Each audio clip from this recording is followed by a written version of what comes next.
అందరికీ నమస్కారం. ముందుగా వీడియో స్టార్ట్ చేసే ముందు దయచేసి నా ఛానల్ని సబ్స్క్రైబ్ చేయండి. పరశురామ స్టోరీ.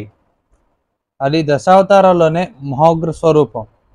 పరితల రావణాసుని సైతం ఓడించిన 1000 చేతులు కలిగిన కార్తవీర్యార్జును సైతం తన యొక్క గొడ్డలితో ఒక్క వేడితో నరికేశాడు.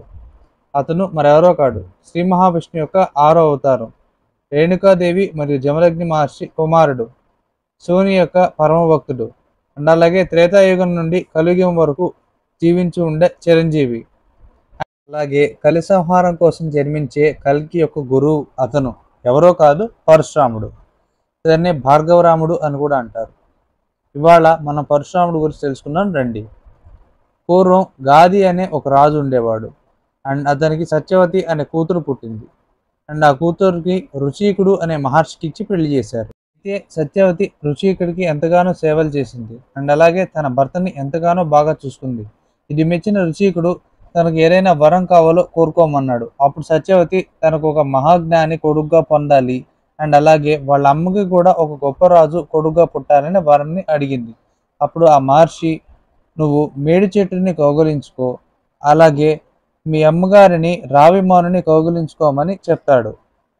కానీ ఇది ఆవిడ మార్చి చెప్తుంది.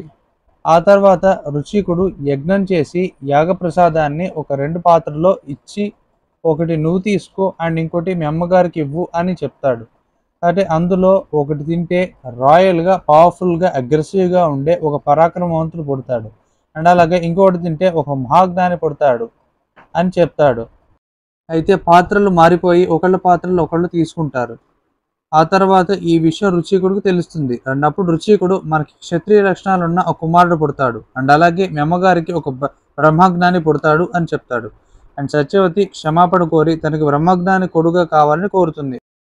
తాను ఇచ్చిన వరం వృధా ప్రయాసగా పోదని, తనకు బ్రహ్మజ్ఞాని కొడుగ్గా పుడతాడని, కాకపోతే తన మనవడు క్షత్రియ లక్షణాలతో పుట్టిన బ్రాహ్మణుడుగా అవుతాడు అండ్ అలాగే తన కొడుకే జమదగ్ని మహర్షి అండ్ అలాగే వాళ్ళ అమ్మకు పుట్టినవాడే విశ్వామిత్ర మహర్షి అండ్ భవిష్యత్తులో పరశురాముడు జన్మిస్తాడు. ఇప్పుడు ఈ విషయం పక్కన పెడితే ముందుగా మనం కార్తవీర్యార్జునుడు గురించి తెలుసుకుందాం రండి. భార్గవ వంశం మరియు హేహయ వంశం అని 2 వంశాలు ఉండేవి పూర్వకాలంలో. అయితే ఈ హేహయ వంశం వాళ్ళు భార్గవ వంశం వాళ్ళకి చాలా దానాలు చేశారు, ఎందుకంటే పుణ్యం వస్తుందని. కాకపోతే అది మామూలు దానం కాదు, అది పూర్తిగా తనకున్న సంపద మొత్తం దానం చేశారు. దాని కారణంగా వాళ్ళు పేదవాళ్ళు అయిపోయారు. ఇప్పుడు తాము ఇచ్చిన సంపదలు తనకు తిరిగి ఇమ్మని భార్గవ వంశం వాళ్ళని కోరారు హేహయ వంశం వాళ్ళు. కానీ దానికి భార్గవ వంశం వాళ్ళు ఒప్పుకోలేదు. దాని కారణంగా దొరికిన వాళ్ళని దొరికినట్టుగా హేహయ వంశం వాళ్ళు భార్గవ వంశం వాళ్ళని నరికి పారేశారు. అండ్ కొంతమంది భార్గవ వంశులు చనిపోయారు, మరి కొంతమంది అడవుల్లో, కొంతమంది వెళ్ళి కొండల్లో దాక్కున్నారు.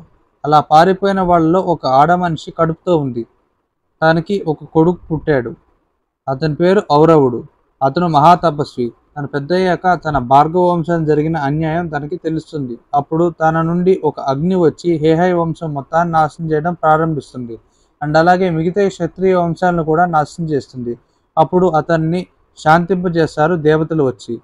హేహయ వంశం వాళ్ళు కూడా భార్గవ వంశం వాళ్ళకి జోలికి వెళ్ళల కొన్నాళ్ల పాటు. ఇంకొన్నాళ్ళకి కార్తవీర్యార్జునుడు జన్మించాడు అండ్ ఇతను దత్తాత్రేయునికి పరమ భక్తుడు అండ్ దత్తాత్రేయునికి తపస్సు కూడా చేశాడు. అండ్ దత్తాత్రేయుడు ఎన్నో పరీక్షలు పెట్టాడు, అవన్నీ తట్టుకుని నిలబడ్డాడు. ఈ తపస్సు చేసే మధ్యలో తన యొక్క 2 చేతులను కూడా తను కోల్పోతాడు. ఆ తర్వాత దత్తాత్రేయుడు ప్రసన్నుడయ్యి ఏం వరం కావాలో కోరుకోమంటాడు. అప్పుడు కార్తవీర్యార్జునుడు తనకు ఎప్పటికీ ఓటమి అనేది ఉండకూడదని అండ్ అలాగే నీతో సమానమైన వాడితో తప్ప తనకు వేరే వాళ్ళ చేతిలో మరణం ఉండకూడదని అండ్ అలాగే తనకి 1000 చేతులు కావాలి అని. అప్పుడు దత్తాత్రేయుడు ధర్మ మార్గంలో ఉంటే తనకి మరణం ఉండదు అని చెప్తాడు.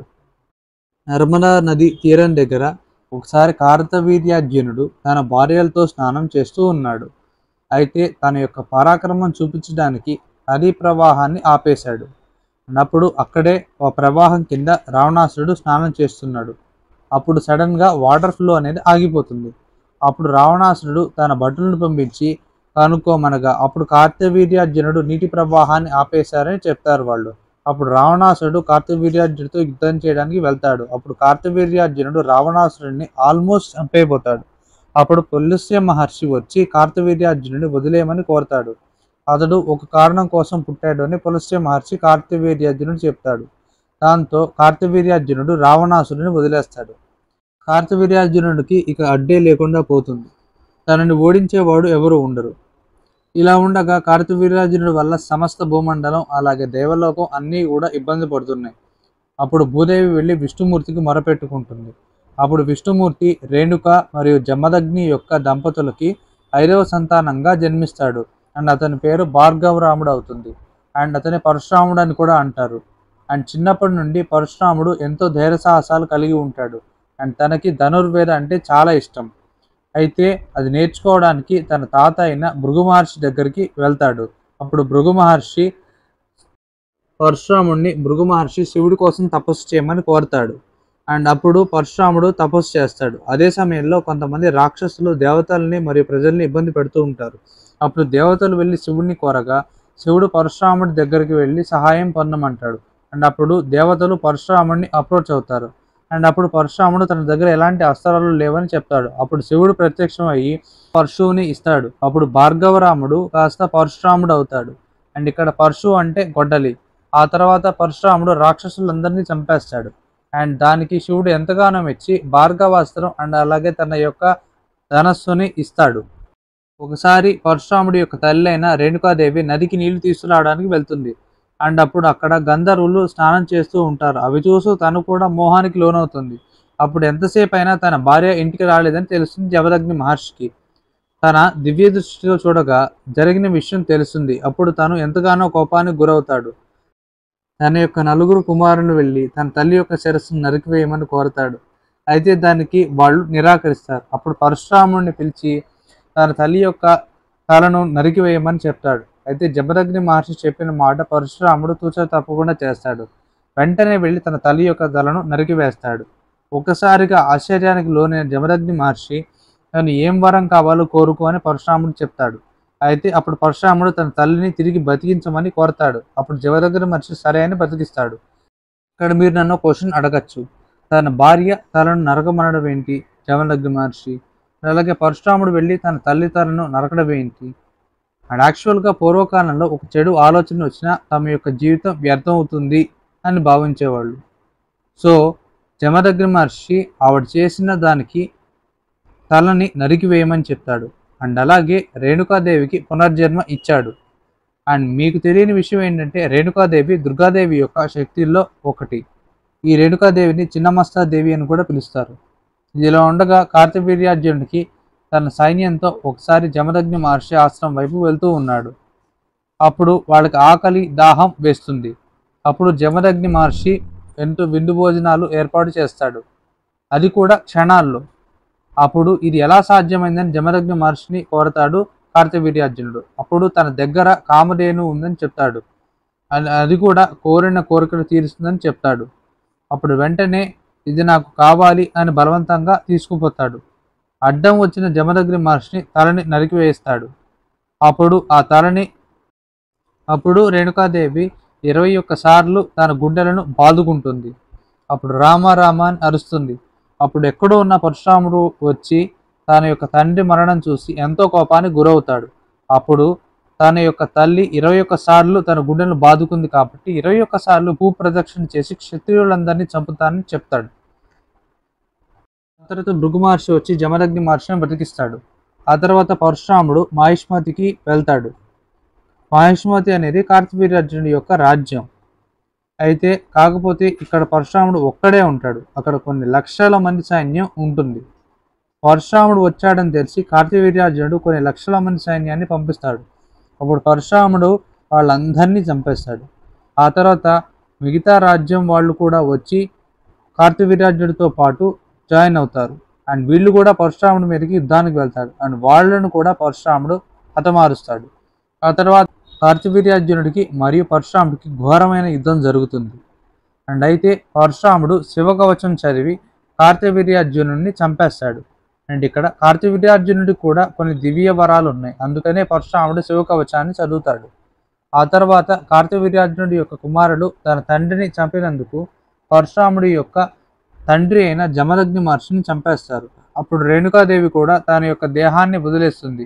జమదగ్ని మహర్షి అప్పుడు పరశురాముడికి ఎంతగానో కోపం వస్తుంది.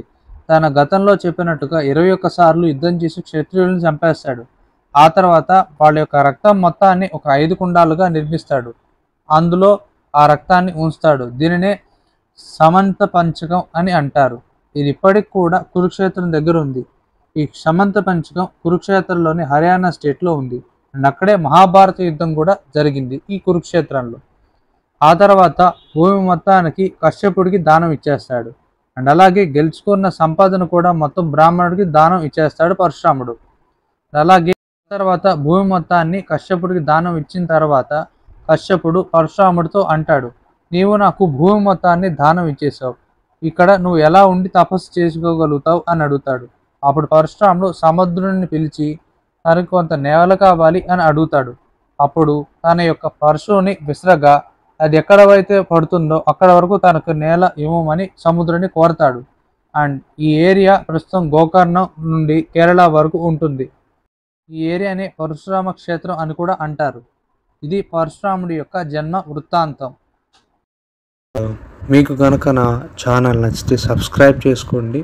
అలాగే నా వీడియో లైక్ చేయండి, షేర్ చేయండి అండ్ బెల్ ఐకాన్ని క్లిక్ చేయడం మాత్రం మర్చిపోకండి.